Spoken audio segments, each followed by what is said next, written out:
Mandela Effect. In 2009, paranormal researcher Fiona Broom was attending a conference when she casually referenced something she believed everyone remembered: Nelson Mandela dying in prison during the 1980s. She spoke as if it were settled history, and to her surprise, the room agreed. Several people immediately shared the same memory. Televised funeral coverage. Civil unrest in South Africa. Mandela's widow delivering emotional speeches to the world. The grief felt real. The images felt fixed in time. There was just one problem. Nelson Mandela was still alive. He had been released from prison in 1990. He later became South Africa's president, serving from 1994 to 1999. The funeral so many people remembered never happened. Broom was shaken, so she started digging. When she created a website to document the experience, messages poured in from around the world. Thousands of people described the same impossible memory. Not vague impressions, but detailed scenes. Specific news footage. Classroom discussions. Family conversations. Moments they could swear they lived through. These weren't fuzzy recollections. They were confident, emotional, and eerily consistent.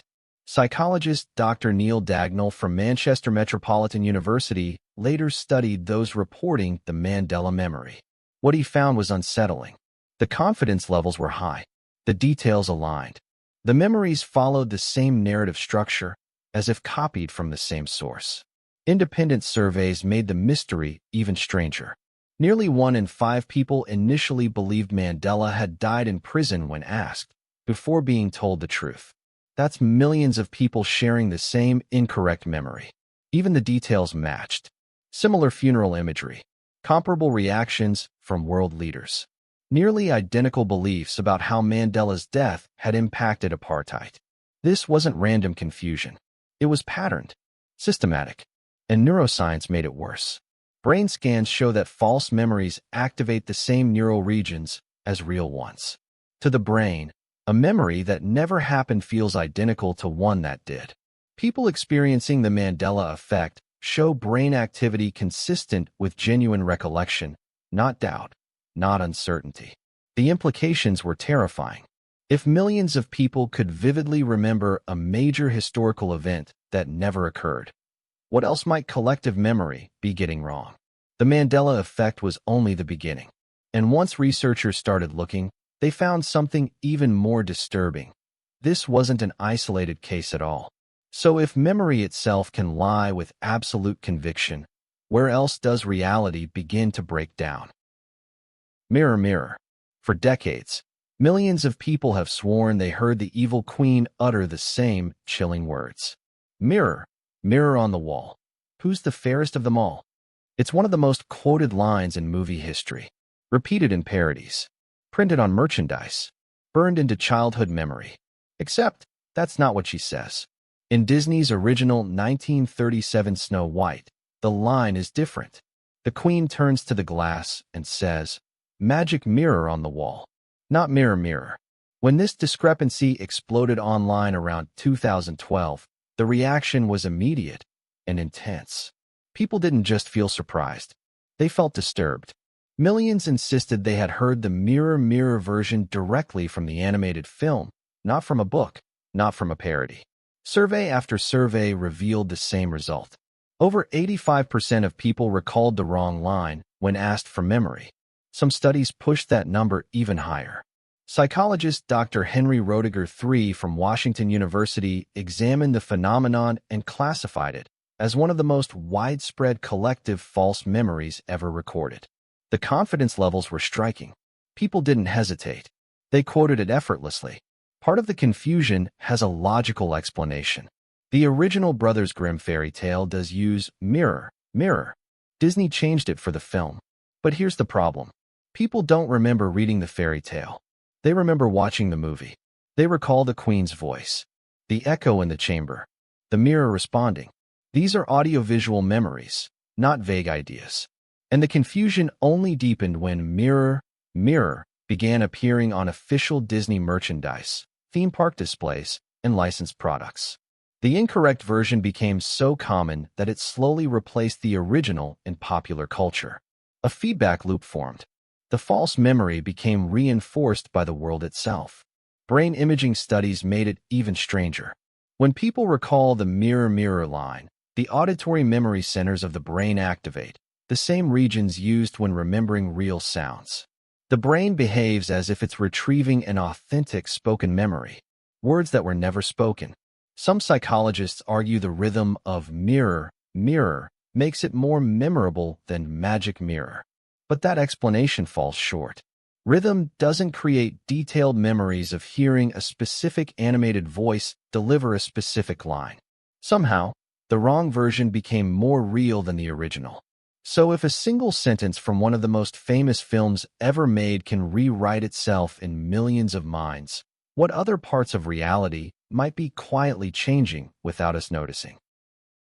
Berenstain Bears. For millions of kids growing up in the 1980s and 90s, the name felt obvious. The Berenstain Bears. Spelled with an E, pronounced Berenstain. People remember seeing it on book covers, saying it out loud in classrooms, even correcting others who said it wrong. But today, every copy tells a different story. The books have always been Berenstain Bears, spelled with an A. According to publishers, libraries, and copyright records, it has never been spelled any other way. And that's where reality starts to wobble. The series was created in 1962 by Stan and Jan Berenstain. Every official record confirms the A spelling. No corrections, no changes, no reprints with an E. Yet roughly 70% of people familiar with the books remember the E version. Psychologists took notice. In a large study involving thousands of participants, researchers found that nearly two-thirds wrote Berenstain from memory before seeing the correct spelling. When shown the A version, many reacted with visible shock. Some flat-out refused to accept it. What made this case especially disturbing was who remembered it wrong. People who owned the books as children, not casual readers, reported the strongest memories. Adults described arguing with their own kids, insisting the name used to be spelled differently, only to open the book and see the A staring back at them. Some even claimed physical proof existed. Old VHS tapes, school book fair catalogs, library cards, items they were certain showed the E spelling. But when examined, every artifact still read Berenstain. Even pronunciation added to the mystery. Millions remember saying Berenstain, yet the A spelling naturally suggests Berenstain. Somehow, the same incorrect pronunciation spread everywhere, across countries and decades. Online forums exploded with testimony. People revisited childhood shelves, pulled out books they hadn't touched in years, and felt genuine disorientation when the spelling didn't match their memory. The Berenstain Bears case became a cornerstone of Mandela Effect research because it attacks something deeply personal: childhood certainty. A memory tied to comfort, routine, and repetition. And if something you read over and over as a child can silently change, or feel like it did, then what other familiar pieces of your past might not be as solid as you think? We Are the Champions. It's one of the most iconic anthems in music history. Stadiums erupt. Crowds sing every word in unison. And for millions of people, the ending feels inevitable. We are the champions of the world. Except that's not how the song ends. On the original studio recording, Freddie Mercury stops after "We are the champions." No final declaration. No of the world. Just silence. When people began noticing this around 2016, the reaction was disbelief. Social media lit up with listeners insisting they had heard that ending countless times. Not imagined it, heard it.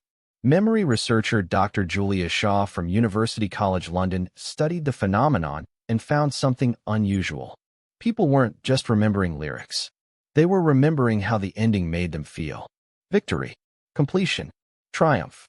Many described feeling unsettled when the song cuts off early, as if something essential is missing.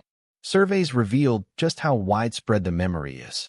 Around 80% of people familiar with the song automatically expected it to end with "of the world" when asked to finish the line. That makes this one of the most universal examples of collective misremembering ever recorded.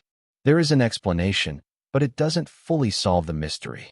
Earlier in the song, the phrase does appear: "No time for losers. 'Cause we are the champions of the world. But people don't remember it there. They remember it at the very end. Movies, TV shows, commercials, and sports montages reinforced the false ending for decades. The cultural version of the song quietly replaced the actual one. In many cases, the non-existent ending became more familiar than the real recording.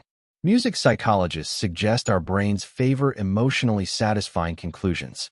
Ending with "of the world" feels final, victorious, complete. The real ending feels abrupt by comparison. Live performances may have added to the confusion. Freddie Mercury sometimes improvised the phrase during concerts, but the studio version never did. And yet, people insist they remember hearing it. On the radio, on albums, on repeat. So if even sound, something we swear we heard, can be rewritten by memory and culture, what else in your life feels certain, but only because it feels right? JFK's limo. For decades, most Americans pictured the tragic scene in Dallas in a very specific way.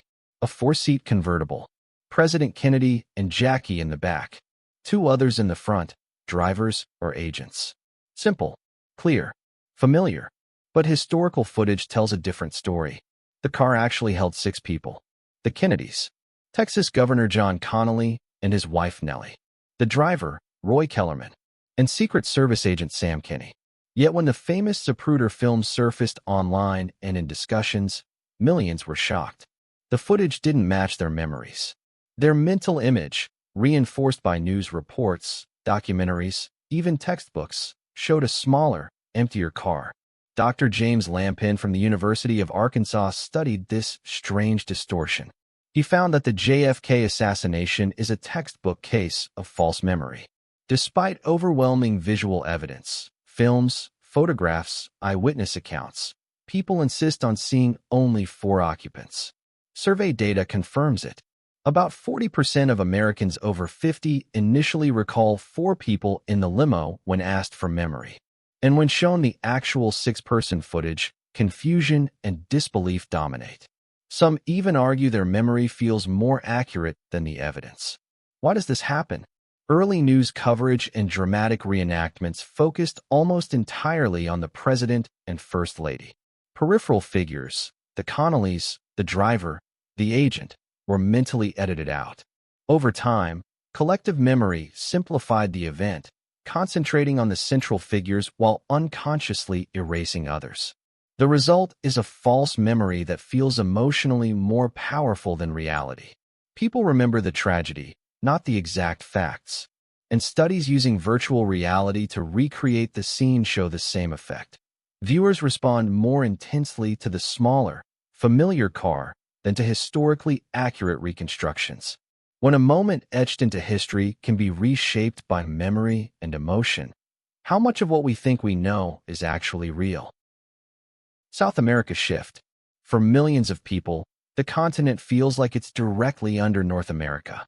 A straight, vertical continuation, as if the 2 land masses are perfectly aligned. But reality tells a different story. South America actually sits farther east. Much of the continent is east of Florida. It's not a vertical extension at all. The discrepancy first caught attention in 2014. Geography teachers noticed a pattern. Students consistently place South America too far west on blank maps. At first, it seemed like a simple mistake. But deeper investigation revealed something stranger. This wasn't about poor education. Adults, even those with advanced degrees, made the same error. Their internal mental maps insisted the continent had shifted. Dr. Sarah Cream-Regier from the University of Utah studied the phenomenon. She found that people's spatial memories consistently place South America in a more westerly position than it actually occupies. And this pattern isn't limited to one country or culture. Surveys in North America, Europe, and Asia revealed the same misplacement again and again. People across the world were remembering the same inaccurate alignment. This wasn't ignorance. It was a shared, collective false memory. When shown accurate maps, many reacted with genuine surprise. Not uncertainty, shock, as if the continent had physically moved from its remembered position. Map projections may partially explain the illusion. Rectangular or simplified maps can distort continental positions. But that alone doesn't account for the vivid internal memory people carry, the detailed mental image of South America directly below North America. Neurological studies add another layer of intrigue. Brain scans show that false spatial memories activate the same regions as correct ones. People recalling the shifted South America are just as confident and precise as those remembering the real alignment. Even practical experiences are affected. Travelers report surprise when flight paths between North and South America don't match their mental maps. The world, they realize, isn't quite where they remembered it. If our own minds can misplace an entire continent, what else might our memories be quietly rearranging without our notice? Tank Man. One of the most unforgettable images of the 20th century shows a lone figure standing defiantly in front of a line of tanks in Tiananmen Square in 1989. Millions remember watching him crushed. The footage replayed endlessly in their minds, the tanks rolling over the protester, a symbol of courage silenced forever. But it never happened. In every verified recording, the tanks stop. The man climbs onto the lead tank briefly, then steps away. He walks to safety, alive. The false memory is widespread. First discussed in 2014, people erupted online when anniversary coverage reminded the world of the event. Thousands admitted they were shocked to learn the protester survived. Their memory insisted they had seen him die. Dr. Elizabeth Loftus, a leading expert on false memories at UC Irvine, found the Tank Man phenomenon emotionally charged and deeply persistent. People recall vivid details, the aftermath, media reactions, and their own intense feelings of grief.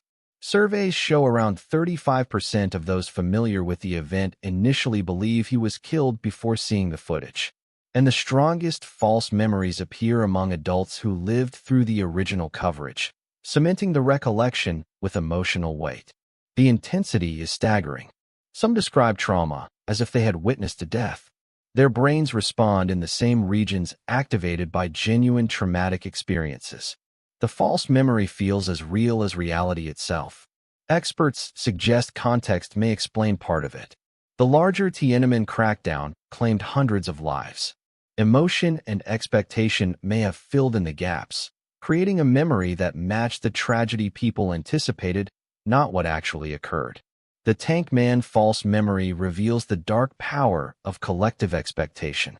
Even a single image, iconic and widely shared, can be rewritten in millions of minds. If memory can manufacture trauma from a scene that never happened, how much of what we think we've seen is shaped by what we expected to see? Monocle Man. For generations, people pictured him instantly. The Monopoly mascot, a distinguished gentleman with a top hat, mustache, and a monocle. It seemed undeniable. Every parody, every Halloween costume, every cultural reference reinforced it. Except he never wore one. Rich Uncle Pennybags, the official Monopoly man, has never had a monocle. Not in any edition. Not in any artwork. Not in 85 years of game history. Yet roughly 85% of people remember it vividly. The phenomenon exploded online in 2017 when social media posts comparing memories to reality went viral. Millions insisted they had seen the monocle during childhood games. Their memories weren't vague guesses. They included details, its position, its shine, even how it framed his eye. Dr. Kimberly Wade from the University of Warwick studied this mass false memory. She found people aren't just confusing characters. They aren't mistaking him for Mr. Peanut, the planter's mascot who does wear a monocle. Their minds specifically attach the eyewear to Monopoly's mascot. Surveys reveal the scale. When asked to draw Rich Uncle Pennybags from memory, over 80% add a monocle. Show them the actual character, clean-faced, eye uncovered, and shock sets in. Many insist the version with a monocle must have been an older edition, even though no evidence exists. The false memory has seeped into culture itself. Movies, TV shows, and advertisements often depict him with a monocle, a design that never officially existed. In some ways, the cultural version of the Monopoly man is more recognized than the real one. Psychologists suggest the illusion forms in childhood. Playing the game, kids associate wealth and sophistication with symbols like monocles. Their brains fill in the gaps, creating a memory that feels perfectly natural. Even when confronted with facts, the mental image persists. The monocle exists, but only in memory. If something as simple as a single accessory can be collectively misremembered by millions, how many details of the past might our brains be quietly rewriting? Cornucopia. For decades, millions of people remembered it clearly. The fruit of the loom logo with a wicker horn of plenty spilling over with apples, grapes, and other fruits. A cornucopia. Brown, textured, slightly tilted, sitting behind the fruit. Every detail felt real, except it never existed. In all 170 years of Fruit of the Loom's history, no version of the logo has ever included a cornucopia. Just fruit. Plain, simple, arranged in various ways. No horn. And yet, roughly 70% of people swear they remember it. The false memory went viral in 2019 when online discussions revealed the widespread shock. People were incredulous. Their memories weren't fuzzy. They included the cornucopia's position, color, shape, even the texture of the wicker. Some even recalled learning the word cornucopia from the logo itself. Dr. Carol Laney from Reed College studied this phenomenon and found it one of the most vivid brand-related false memories ever documented. The details were consistent across millions of people, suggesting an organized pattern of collective misremembering rather than random error. Vintage logos, clothing tags, and company records confirm it. No cornucopia, yet the memory persists. Consumers often check old items, convinced their underwear must have had a different design, only to find the logo unchanged. The illusion has seeped into culture. Parody products, artwork, and advertisements frequently depict the non-existent horn, making the cultural version of the logo more recognized than the real one. Our brains somehow transformed simple fruit into a full horn of plenty, a false memory so strong that it shaped education, language, and childhood experience. If a single design element can be collectively invented by millions, how many details of the past are really just creations of memory itself? Hello, Clarice. For decades, millions of fans have sworn they heard it. Hannibal Lecter, in his chilling, quiet voice, greeting Clarice Starling. Hello, Clarice. It's become one of the most quoted lines in horror history. Parodies, pop culture references, Halloween costumes, all insist it exists. Except it doesn't. Anthony Hopkins never says those words in The Silence of the Lambs. His actual first line to Clarice is calm, deliberate. Good evening, Clarice. Yet roughly 75% of viewers remember the non-existent, hello, Clarice. The memory isn't vague, it's audiovisual, precise. People recall the pause, the tone, the way he pronounces her name. The phenomenon went viral in 2018 when movie trivia discussions revealed widespread shock. Fans were adamant. They remembered the line, insisting the film had been altered or that their memory must be from another scene. Dr. Lynn Nadell, who studies memory and emotion at the University of Arizona, found this to be a particularly striking example of collective false memory. The line feels natural, socially appropriate, dramatically satisfying. It fits the expectation of how a villain should greet his victim. And the false version has overtaken the real one in culture. Parodies, films, and sketches almost always use hello, Clarice, rather than the accurate good evening, Clarice. The invented line has become more widely recognized than the real dialogue. Survey data confirms it. Over 70% of respondents initially recite the wrong line when asked. The false memory is specific, detailed, and confident. The brain treats it as genuine recollection, even activating auditory and emotional memory centers. This is the final piece of a pattern we've seen across every case. Mandela Effect phenomena, altered quotes, misplaced continents, invented accessories. These aren't small mistakes. They're systematic, consistent, emotionally vivid false memories shared by millions. What's most unsettling isn't just that the memories are wrong. It's that they often feel more correct than reality. people prefer their remembered version. Cultural references reinforce the false memory, and the more widely it's shared, the more real it becomes. From misremembered lyrics to logos that never existed, from geographical shifts to movie lines that were never spoken, these collective false memories challenge the very foundation of what we trust as history, culture, and reality. Human consciousness doesn't just record experiences, it creates them. And sometimes, millions of minds create the same false reality together, so real, so vivid, that it feels undeniable. The question is no longer just why this happens, but what it tells us about the fragile, malleable, and mysterious nature of memory itself. If your mind just feels a little shaken after these stories, you're not alone.